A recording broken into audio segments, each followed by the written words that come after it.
Hello, everybody. Welcome to another match preview. It is Manchester City versus Liverpool this weekend at the Etihad. And I'm here today to preview the game very nicely for you, as I always do. Don't forget, like the video, subscribe if you are new here, and also comment down below. We've listened to the manager in his pre-match press conference, and one of the most important things that I think I got from the conference is that we may not be having Alexander Isak as part of the team for this particular game.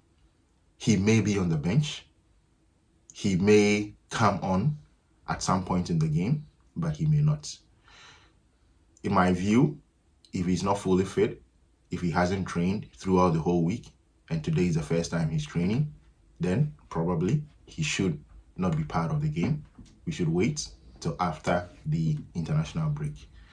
We are also seeing that Alisson may be returning back to full fitness after the international break. The manager indicated that maybe Jeremy Frimpong may not be ready after the international break, but it may take a while, a week or two after the international break, for him to get back to full fitness. So it looks like gradually Liverpool are getting back to some level of full fitness, with the exception of Giovanni Leoni, who is out with a long-term injury. Now, let's go to the game.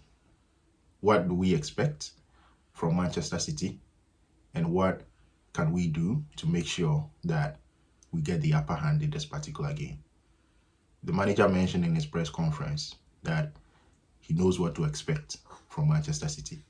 The same way we got exactly what we expected from Aston Villa and Real Madrid.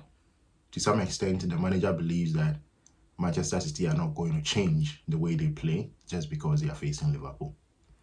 However, I beg to differ a little bit on that point, because Pep Guardiola is one manager who tends to overthink when it comes to certain opponents, especially opponents that he has struggled to beat in the past.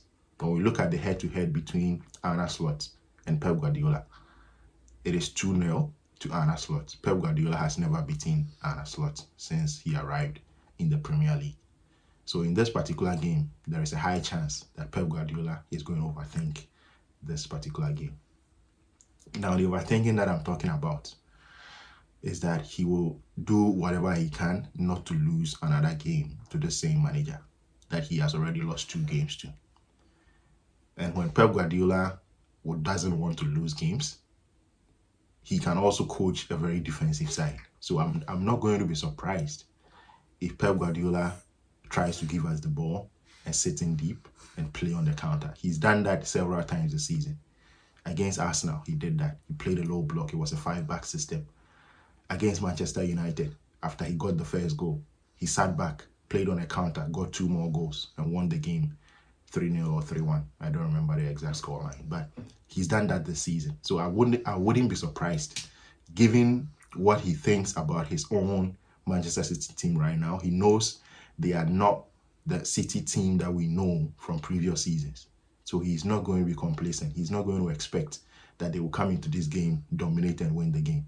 Because he knows that last season, Liverpool came to Etihad, played in a low block, gave them the ball and hit them on the break. He's not going to make that mistake again. So I think Arne Slot should expect something a little different when it comes to the approach of Manchester City and Pep Guardiola.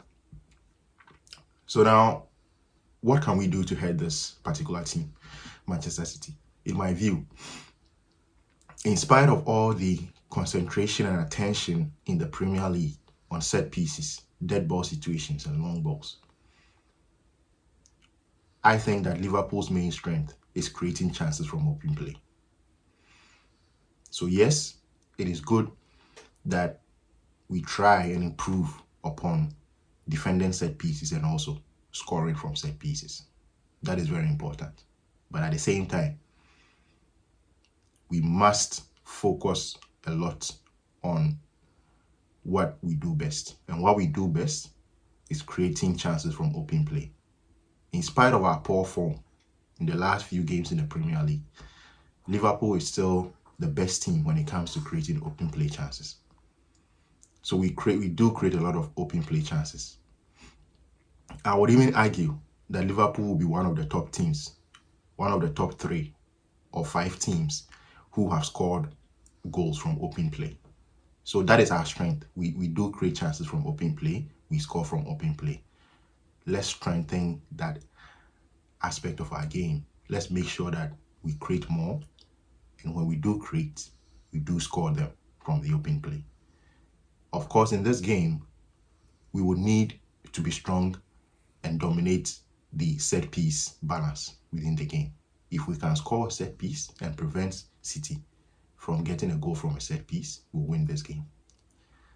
So I do think that the fact that we've missed a lot of chances from open play, especially from Ibrahima Konate in the Premier League, if we can take some of those chances against the City team, like we did last season, of course, with that corner kick routine, that clearly was something that had been rehearsed at the playground, at the training ground, sorry, we can win the game if we do that. So let's be better at creating open play chances. Let's take our chances when they do arrive, and let's get a goal or 2 from a set piece. Of course, that is very simple to say, and if we do that, it is very clear that we are going to win this particular game. Manchester City is a team that is currently relying heavily on Erling Haaland. He is their main source of goal threat. Apart from him, the other players are not very much at the paces when it comes to scoring goals. Another thing I want to say about playing a low block against this particular team is that they have players like Phil Foden who can shoot from anywhere on the field and score. And so if we are going to play on a low block, we should be very mindful of long shots, of long range efforts from Manchester City. We still shouldn't give them that opportunity to shoot from 30, 35 yards from our goal. You can play in a low block, but I think in this particular game, what we need to do is that immediately any Manchester City player gets into 40 to 45 yards close to our goal, we need to close the ball down. Whoever is in possession of the ball for Manchester City needs to be closed down. And that is the only way we can limit them from scoring long range shots or from scoring from long range efforts. Another thing we need to do is that on the wings, I think what they usually do is that when they face low blocks, very good low block teams like Liverpool, something that we can do. We don't do it a lot, but it is something that we are very good at, especially since the arrival of Arne Slot. When they do face teams like that, they tend to use the wings a lot. And what I think we should do is that we should double up anytime they go to the wings, to players like Doku, or on the right-hand side to Savinho or anyone who plays on that side. Immediately they get the ball on that side, we shouldn't leave them in a 1v1 situation. It has to be a doubling up on the wings. And I think that is the best way to defend against this team. One is pressure on the ball. Immediately they are 40 yards away from our goal, and doubling up on the wings to make sure that they don't get any 1v1 advantage. Thank you very much for listening. And in terms of my lineup, I'm going to go for the same lineup that started against Real Madrid. So I'm going to maintain the goalkeeper, Georgie. On the right-hand side is going to be Conor Bradley. In the center back, it is going to be Konate and Virgil.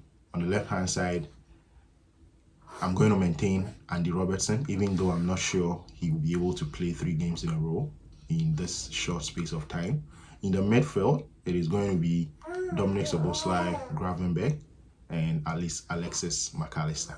And up front, it is going to be on the left, Florian Wirtz, Hugo Ekitike in the middle, and Mohamed Salah on the right. Yeah, I can see, you can hear a noise in the background and sorry for that. It's my little boy here trying to disrupt the video. But anyway, thank you for listening. You never walk alone. Stay blessed. Catch you later.